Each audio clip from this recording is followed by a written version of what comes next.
Ma boîte vaut le détour est aujourd'hui à Brest, plus précisément au Vallon de Stangalard. On a rendez-vous avec Brigitte qui va nous faire découvrir sa crêperie, la crêperie Blé Noir.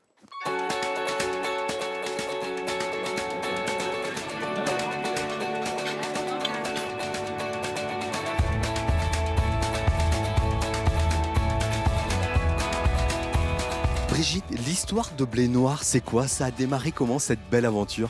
Alors, cette aventure a démarré en 86, alors que la Brest Métropole Océane, qu'on appelait la Cube à l'époque, souhaitait faire une buvette de cet endroit.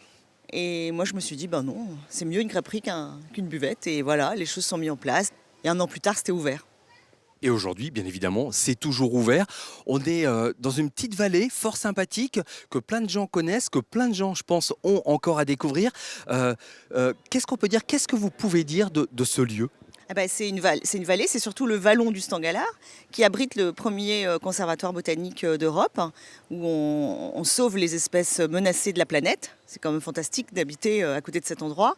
Et nous, on fait partie du parc, on anime le parc à notre façon en étant ouvert tous les jours, en accueillant les gens midi et soir, 7 sur 7, toute l'année. Vous sauvez aussi des espèces de crêpes menacées? Alors, on sauve les espèces de crêpes menacées. On fabrique une pâte très particulière ici, avec une recette de blé noir semi-complet, avec des vraies qualités nutritives et excellent pour la santé, excellent goût. Et on développe des recettes dans nos heures creuses d'hiver, on bosse et on goûte et on fait goûter plein de monde d'ailleurs. On se remet au goût du jour tous les ans? Oui, on se remet au goût du jour. Ici, c'est la devise de la maison, c'est pas tourner en rond, justement, comme les crêpes. Nous, on veut absolument pas faire ça. 30 ans dans la même entreprise, si on tourne en rond, ça va pas, vous comprenez? Tout à fait. Et moi, j'ai toujours la même énergie, le même enthousiasme, donc ça veut dire que j'ai pas trop tourné en rond. J'ai lu sur l'enseigne aussi Kika Farce. Alors, Kika Farce, le Kika Farce des grands-mères, là, c'est façon très traditionnelle, recette du phare de la grand-mère de Maryse, et qu'on fabrique depuis 30 ans aussi, et qui est là tous les jeudis, tous les dimanches, à partir du mois d'octobre jusqu'au mois d'avril. Hop, après Manu. Ça va vite, hein? Ma petite fille qui disait, mamie, quand tu fais les crêpes avec toi, quand je mange des champignons, il y en a même dans les coins. J'ai ouï dire, Claudie, que tu es là depuis quasiment le début de la crêperie Voilà. Blé Noir. J'étais enceinte de mon fils, il a 28 ans. Hein, donc voilà, c'est facile, comme ça le calcul est vite fait. Ouais. À l'époque, quand tu es arrivée, tu savais déjà tourner des Non, crêpes? non, je faisais une formation de serveuse en fait. Donc j'ai fait la salle au début un petit peu et puis j'ai appris à tourner un petit peu toute seule. Quand on m'a dit, il faudrait peut-être que tu apprennes à tourner, je tournais comme ça, là, en cachette un petit peu là. Et puis après, quand on m'a dit, il va peut-être apprendre à tourner les crêpes, moi je savais les faire. Et puis voilà. Mais après, bon, j'avais des mauvais trucs des fois. Mais après, je me suis rattrapée. Au bout de 28 ans, tout est corrigé. Ah bah oui. La perfection est là, la maîtrise de la crêpe. Normalement, ça n'a plus de secret.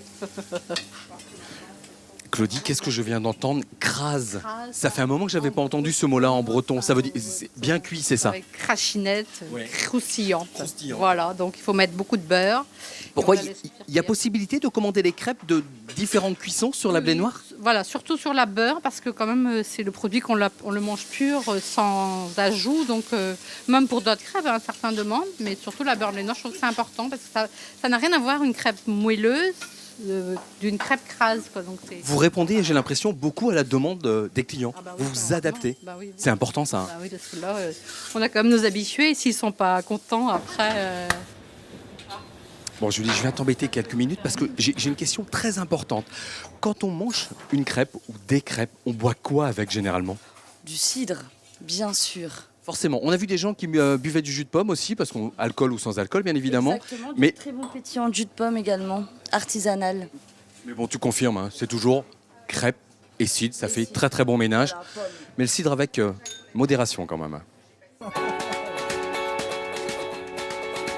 Alors, mesdames, j'ai une beurre cheese Merci.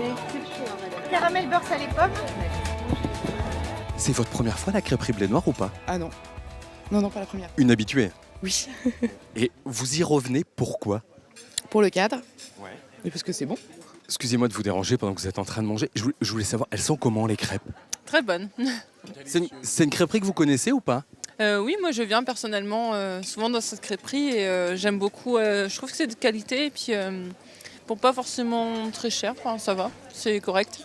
Bon, ces crêpes salées pour commencer, il y a forcément une crêpe sucrée derrière. Bah évidemment. La crêpe sucrée, elle a quoi? Du chocolat, de la chantilly? Il faut quoi dans la crêpe sucrée? Ah bah du chocolat. Eh ben bon appétit. Merci à vous. Avec près de 20 salariés, des crêpes salées, des crêpes sucrées et un bel été, la crêperie Blé Noir ici à Brest est vraiment une boîte qui vaut le détour.